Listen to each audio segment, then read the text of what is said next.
Eder. Mech. Pallister.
Ciao Eder, eccoci di nuovo a parlare del caso Resinovic. Il video di oggi è da sconvolgimento totale per quello che vi facciamo vedere e diremo, particolari inediti, mai riferiti e visti se non da noi del team Eder. Vi confermiamo l'uso della moto da parte di Sebby per girare i video GoPro. Potete vedere che sotto la coppola ha un sottocasco ad elmetto che si usa per andare in moto, oltre all'abbigliamento pesante che non si usa in bici, è un dato ormai certo. Inoltre ha fretta e poca voglia, sembra costretto e non è solo. Siamo quindi certi che fosse lì per altro scopo ed avesse molta premura a fare i video. Occhi coperti e abbigliamenti non da gita in bici.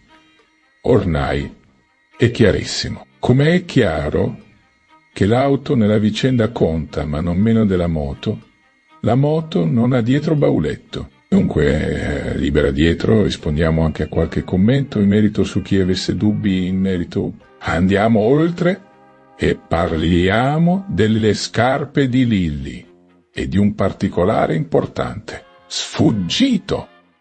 Quella che segue è solo un'ipotesi, ma va fatta ed indagata. Come vedete in foto, abbiamo segnato con punti A e B dei settori relativi alla scarpa di Lilly ed abbiamo notato un'azione di sfregamento sulla gomma di suola e sul davanti frontale che risultano compatibili con un trascinamento del piede o del corpo di Lilly in vita o in morte. Ciò non possiamo dirlo, possiamo però evidenziare il dato e sottometterlo all'ipotesi della caduta da moto e non ad un sinistro in auto.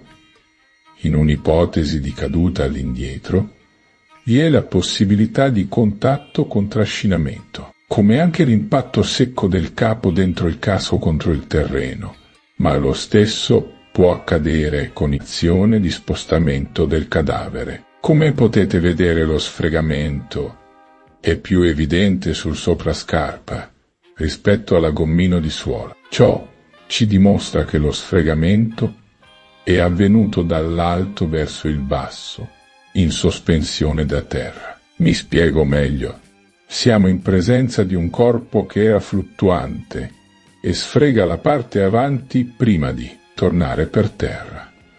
Oppure viene scesa da un punto alto come un'auto e trascinata poi per un pezzo di spazio terreno. In definitiva, abbiamo ulteriori conferme dell'azione di terzi su Lilly. Direte, ma erano presenti già tali abrasioni sulla scarpa. Noi riteniamo di no, perché Lilly era meticolosa e precisina, e non avrebbe tollerato tali danni alle belle scarpe che usava per uscire. Il dato è quindi molto rilevante, perché Sebastiano si crea un alibi, perché racconta bugie sul giro in bici e sulla GoPro, perché sbianca in viso quando vede il bus accostato alla sua auto, e perché parla di incidente capitato a lì per poi mangiarsi il dato, perché parcheggia distante la moto, perché vende l'auto, perché la lava il giorno dopo, perché regala le due cose, perché parla al passato e perché non si attiva nelle ricerche subito. Tanti interrogativi, ma non colpevolizziamo. Non è il nostro lavoro noi? Con Eder facciamo ipotesi e chiediamo giustizia per Lilly.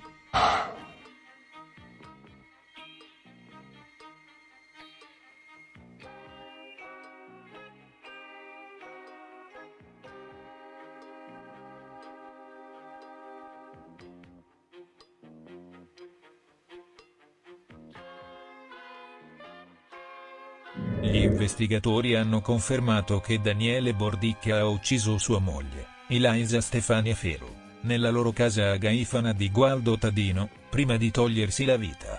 La tragedia è stata classificata come un caso di femminicidio e suicidio.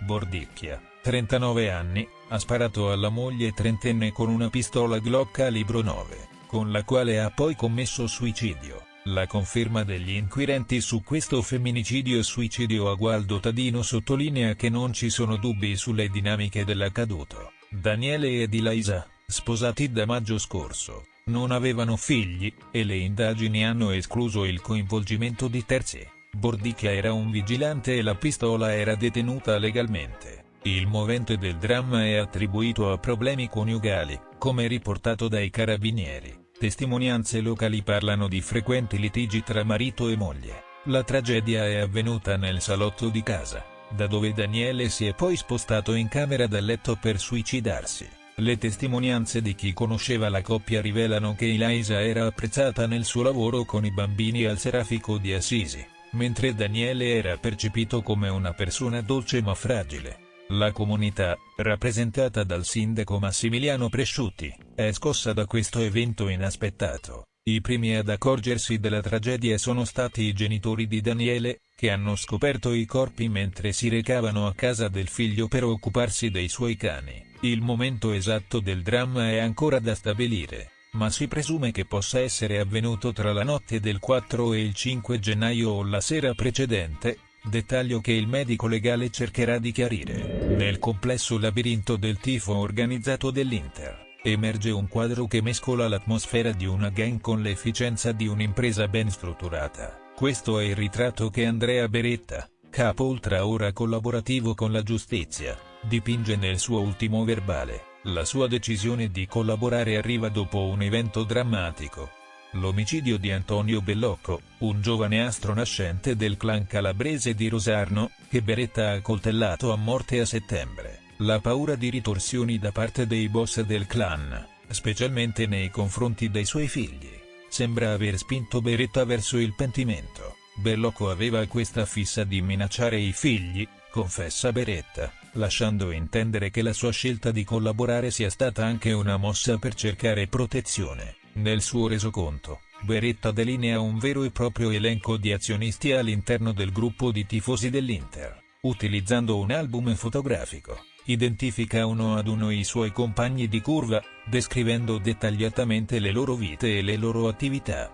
Rispondendo il 20 dicembre alle domande del pubblico ministero Paolo Storari, questi azionisti non sono semplici tifosi, ma individui operativi, pronti anche a ricorrere alla violenza. Beretta ha meticolosamente tenuto traccia di ogni dettaglio finanziario nelle sue agende, che ha poi consegnato alla procura. Il tifo, secondo Beretta, è un'attività redditizia. Durante la stagione di Champions League, culminata nella finale tra Inter e Manchester, Beretta, Bellocco e Marco Ferdico, un altro leader della curva ora sotto arresto, si sono spartiti ciascuno un introito di 150.000 euro. Ogni elemento è sfruttato per generare profitto, dalla rivendita maggiorata dei biglietti, al merchandising, ai calendari, alle fanzine, fino ai chioschi di birre e panini e ai parcheggi. Il pubblico ministero si interroga sulla possibilità che l'Inter fosse ignara di queste attività. Beretta, che è stato colpito da un daspo di 15 anni che gli vieta l'accesso allo stadio e i contatti con i dirigenti della società,